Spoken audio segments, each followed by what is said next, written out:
오버탑 코멘트 4월 27일 세계는 지금. 안녕하세요. 주말은 잘 보내시고 계신가요? 이번 주는 중국 남부와 러시아, 두바이까지 홍수의 피해가 있었습니다. 또한 네덜란드에서 72세 환자가 613일 만에 코로나19로 사망을 했으며 코로나19의 신종, 변종이 50개 이상이라고 합니다. 이번 주 안토니 블링컨 국무장관이 중국을 방문해서 시진핑 주석과 만났고 러시아에 대한 중국 기업의 전쟁 기계의 지원에 대해서 우려를 표명했으며 바이든 대통령은 지난주에 중국을 외국인 혐오자라고 비난했고 중국의 철강 및 알루미늄 수출에 대해 3배 관세를 부과하겠다고 했고 1억 7천만 명의 미국 사용자가 있는 틱톡을 모기업인 바이트댄스에서 분리되지 않는 한 폐쇄하는 것을 목표로 하고 있으며 이 회사는 매각 의사가 없음을 분명히 했습니다. 왕이 외무상은 양국의 관계에 부정적인 요인이 증가하고 있다고 했습니다. 미국의 GDP는 2년 만에 최고치인 연율 1.6% 상승했으며 재고, 무역, 정부 지출을 제외한 최종 GDP로는 중요한 레벨인 3%를 3분기 연속 넘으면서 3.1%를 기록했습니다. 또한 페드가 금리 인상을 결정할 때 중요하게 보는 3월의 근원 PCE, 개인 소비 지출 지수입니다.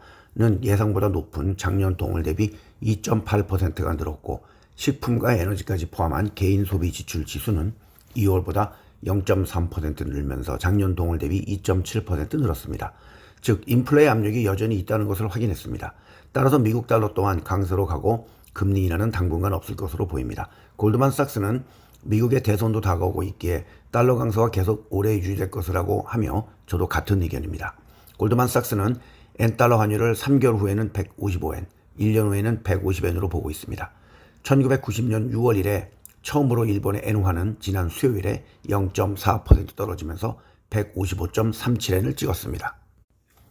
UBS는 올해 말까지 기업 개혁의 진행과 기업의 실적이 호조로 인하여 니케이 225 주가 지수가 지금보다 19% 늘어난 45,000엔까지 올라갈 것으로 예측을 했으며 수출 지향 기업의 성과가 날 것이며 일본 엔화는 더 약세화되어 160엔까지 될 것으로 예측했습니다. 메타, 마이크로소프트, 알파벳 등의 분기 매출과 이익이 발표가 되었으며 주가들은 상승을 했으며 특히 모든 회사가 AI 투자에 수십억 달러를 투자하겠다고 발표하면서 엔비디아의 주가 또한 올랐습니다. 구글의 모회사인 알파벳도 사상 처음으로 배당을 지급하겠다고 발표했습니다. 오픈 AI의 CEO는 2천만 달러, 270억 8천만 원 정도 규모로 태양광 스타트업에 투자한다고 했습니다. 결국 미래의 AI는 엄청난 양의 전력이 필요할 것으로 보입니다. 테슬라는 저가 전기차를 많이 만들고 공급하겠다고 하면서 주가가 반등에 성공했습니다. 고가의 상품인 구찌의 소유주인 캐링의 주가가 올해 상반기 이익이 급락할 것이라고 경고한 후에 파리에서 6년 만에 최저치로 떨어졌습니다. 가장 큰 이유는 역시 중국에서의 고가품 소비의 감소입니다. SK온의 미국 조지아주의 공장은 포드에서 현대차용으로 8월까지 전면 개편하기로 하고 9월부터는 현대차용 배터리를 양산할 전망입니다. 포스코홀딩스는 전기차 수요의 둔화로 인하여 2차 전지 소재 투자를 연기했습니다. 주가는 올해 들어 19.16% 하락을 하고 있으며 작년에는 4.64% 상승했습니다. 일론 머스크는 인도의 모두 총리와의 회담과 인도 시장 진출 계획을 발표할 예정이었던 인도의 방문을 연기했습니다. 거의 테슬라는 지난주에 인원을 10% 줄이겠다고 발표했고 2명의 최고 경영진이 사임을 했으며 수천 대의 사이버 트럭이 페달의 결함으로 리콜이 되었고 회사는 주주들에게 머스크에게 560억 달러 급여 패키지에 대해 투표를 요청했습니다. 최소 8년 동안 자율주행 택시 서비스에 대해서 투자와 노력을 했으나 필요한 인프라도 구축하지 못했고 공공도로에서 테스트 운행을 위한 규제의 승인도 확보하지 못했습니다. 또한 LG 에너지 솔루션에 6조 원 규모의 전극을 주문했습니다. 하지만 이것은 완제품이 아닌 원재료에 가공한 전극을 요청한 것으로 테슬라가 자체 배터리 생산에 들어가는 것으로 보입니다. 이 물량은 양극재를 만드는 기준으로 추산하면 작년 총 생산의 70%에 해당합니다. 도요타 자동차는 사상 최대 연간 생산 및 판매를 기록했으며 3월 30일로 끝난 회계연도에서 강력한 수요와 반도체 공급 문제 해결로 인하여 자동차 판매량은 작년 동기 대비 7.3%가 늘어난 1031만 대를 팔며 처음으로 1000만 대 이상을 팔았습니다. 생산량 또한 9.2%가 늘어난 997만 대가 되었습니다. 하지만 미국 내 전기차 생산과 출시는 2026년 봄까지 연기할 것이며 일본 내 생산도 줄인다고 했습니다.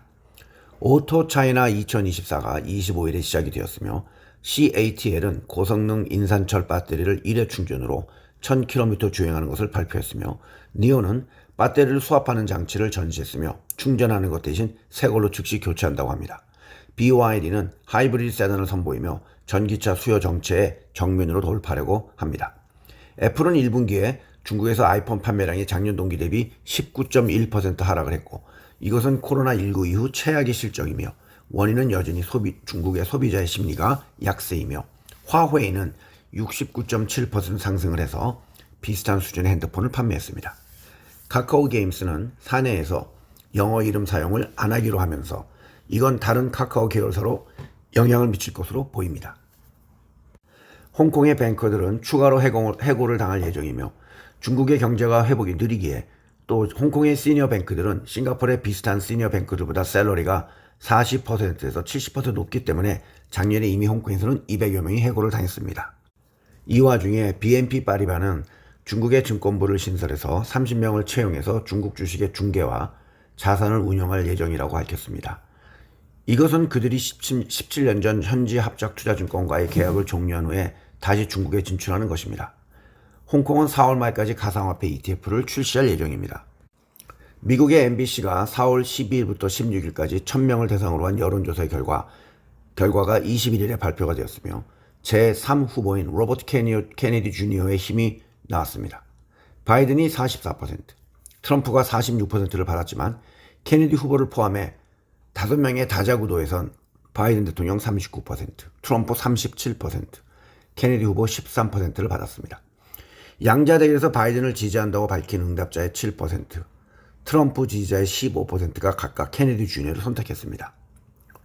월스트리트 저널이 지난달 경합주 7곳에서 진행한 양자 대결 여론조사에서는 노스캐롤라이나 등 6곳은 트럼프가 바이든을 1%에서 6%포인트 차로 앞서고 있었고 위스콘신은 동률이었습니다. 하지만 다자 대결로 조사하면 위스콘신에서 바이든이 트럼프의 3% 앞선 것으로 바뀌었으며 미시간에서도 바이든이 트럼프에게 3% 열세에서 2% 열세로 격차가 줄어들었습니다.